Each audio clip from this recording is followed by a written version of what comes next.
What's up, guys? This is Chris here, and today we're going to be trying to beat the rain and show you what hopefully is a very good rifle for the money. This is the Diamondback DB15. Now, if you are familiar with AR-15s, usually you get what you pay for, but in the past 5 to 10 years or so, there have been an absolute flood of solid AR-15s for less than $1,000. Now, this is another option. This is pretty affordable. Now, this was sent to us by Diamondback, and I have no idea how this is going to perform. They just asked me if I wanted to review a rifle. They asked me what I wanted, and this is the one we went with. Now, this is an 11.5 5.56 pistol here that came with a huge amount of features for the money, and it's got me very interested. Now, first off, we have a 11-inch M-LOK rail here that looks very interesting. A little bit fat, but feels very good. A lot of weight taken out of the top. M-LOK rails on all 3 sides, and then a little bit of weight taken out of the side as well. Now, we have an 11.5 barrel on it, which I think is a solid choice for home defense. Now, some of the features that I like, number one, the OD green coating looks very, very cool. The milling on this gun looks absolutely exceptional. You can see a lot of the milling on the receiver,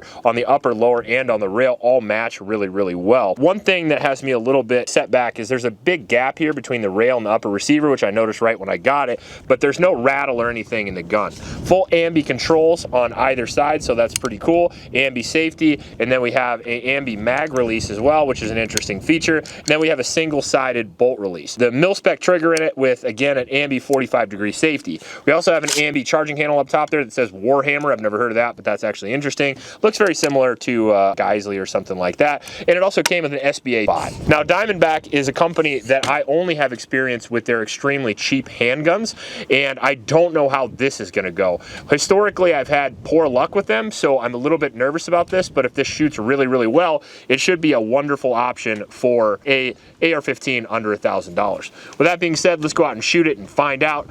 Before we do that, though, I do want to mention my Patreon supporters. Thank you guys very much. It's because of you guys we have guns and ammo and cool stuff on the channel.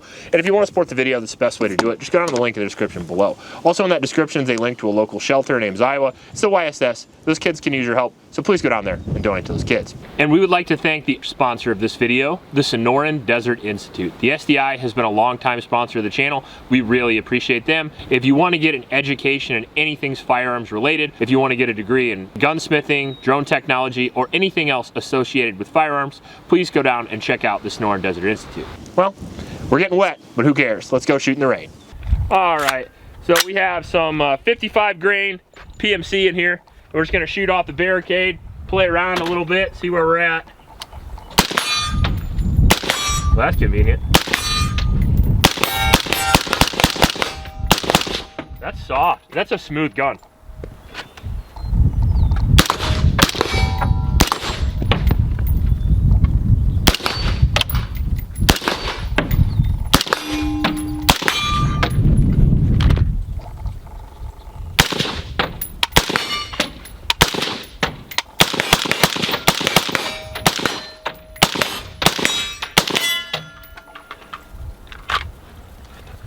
Well, that doesn't suck.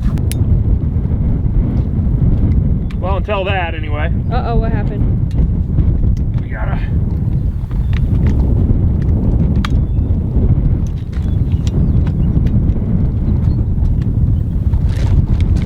Mag stuck.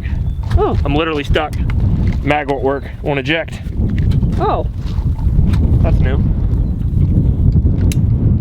All right, I need your help. Might as well be California compliant. I'm gonna pull down on this charging handle. I want you to rip this mag. Can you get it? Nothing, man. Oh my God. There we go. All right. So what happened was the magazine over inserted. Oh, okay. That's what happened.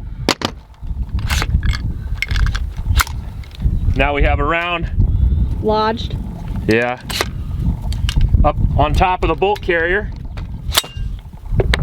Well, now it's going about how I expected.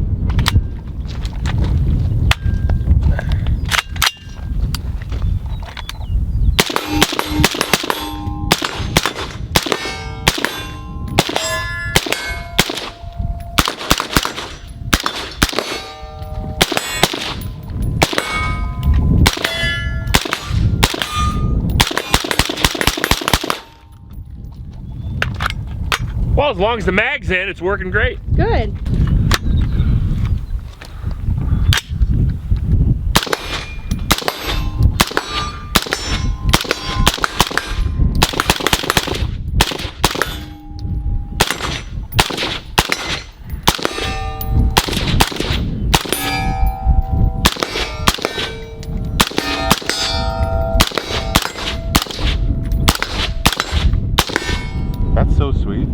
actually, so like right from where I'm standing, you see like all the targets right there? You see how there's 3? Yeah. So I was just like boom, boom, boom, boom, boom. This is really smooth, dude. Yeah, it's a really smooth shooting, especially for an 11.5. Other than that little mag problem, I don't know what that was. It looked like the mag over inserted into the gun. And to be honest with you here, this has an ambi like magazine release, and I have mentioned this on a bunch of guns. But if you want your magazine release to fuck up, you can go ahead and make it ambi.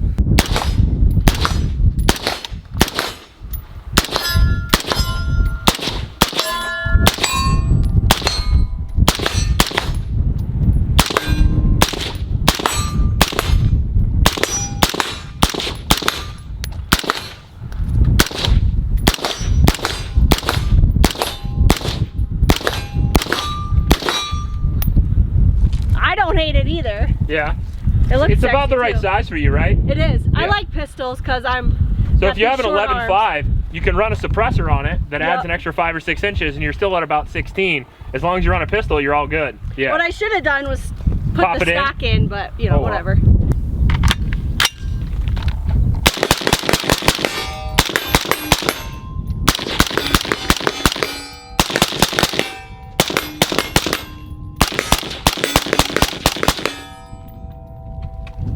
Ran well.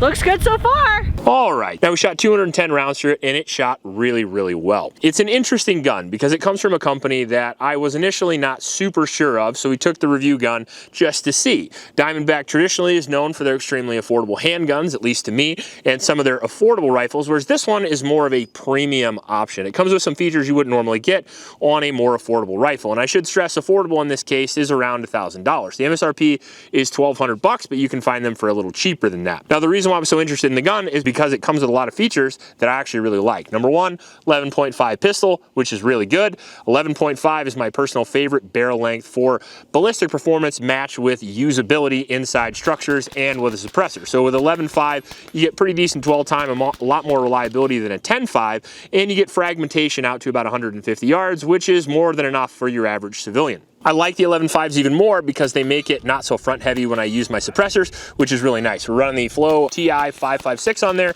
and that damn thing runs like a champ, and it doesn't change the bolt speed much, so I like to use it on review guns. Now, aside from the 11.5 barrel, it comes with an A2 flash hider, which we removed, and then we actually have this M-LOK rail here, which is about 11 inches. Has some weight moved out of the Picatinny rail up top, M-LOK on the left and right side, and on the bottom. We have a carbine length gas system here, which is gas super well. I mean, honestly, one of the best shooting rifles we've had on the channel in quite a while. Very smooth shooting, and it's not so soft that we had malfunctions. Technically, we had one malfunction. However, that was kind of a disaster of a malfunction. I think the magazine actually over-inserted. At least that was my view of it, because once I pulled the magazine down enough, it latched in the magazine release here, and then the round actually seated automatically. And then when I pulled it out, the round actually got stuck on top of the bolt carrier, so it was really a 2-for-1 job there. But after we got that done, we didn't see that ever again, and we actually had no malfunctions in the actual shooting process. So I'm not sure if that's due to the ambi mag release, if that's due to me slamming the magazine in too far with the bolt open, or if that's due to, I don't know, an act of God. It's been a weird day. So if you know, put it in the comment section below, but it was an odd malfunction. But other than that, again, no malfunctions in the actual shooting performance. Now, the gun itself has a really cool receiver. It's a forged upper and lower, but it's milled pretty good, which looks nice. It's got milling in the left and right side, and then it has milling on the lower, as well as a little bit of a beveled mag well. Going down here, we have ambi controls on it, mag pull grip, which is really cool. I put the XL on there. It just comes with a standard Mo grip. So a lot of interesting features on there. It has a magnetic inspected bolt carrier group, which is pretty good, and it has a pretty decent trigger out of the box. Now, as far as the track record goes on Diamondback, I would say that it's not the best I've ever had. That being said, we judge rifles individually here, and as far as this one goes, it's shooting pretty well. well. It was accurate up to about 75 yards. We didn't shoot any further than that because of the weather today, but it was extremely fast shooting and actually pretty reliable. Bubs really liked it, my wife really liked it, and I thought it shot pretty well. Definitely not nearly enough rounds to call it a review, but it was kind of nice to go out there and shoot a couple hundred rounds through it and see that it didn't have any real big glaring issues aside from the over insertion on the mag release. Now, one of the things that I like most about the gun, and it's kind of silly, but it's actually the color. The color and the looks look really good, and it looks better than most guns that you're going to get for around this price point. Now, is it better than something like the Ruger 5.56 or maybe the Smith & Wesson or maybe the Springfield, all that come in with a little bit lower prices as a matter of fact, but a little bit less features as well, but possibly due to the manufacturer, maybe a little bit higher build quality? I'm not sure. You're going to have to judge that for yourself. I don't have enough rounds through this to determine on whether or not I would trust this or not, but given the fact that we had kind of an immediate malfunction, I'm still on the fence a little bit on whether or not I would recommend this, but feature-wise, it looks pretty dope. So far, it's a cool looking gun. It shoots cool. It's the right size. It's got the right features, and if it doesn't have another malfunction in the future, maybe we'll be good to go. If you like this video, please like and subscribe. Please support Oklahoma shelters, and remember to recycle. I'll check you later.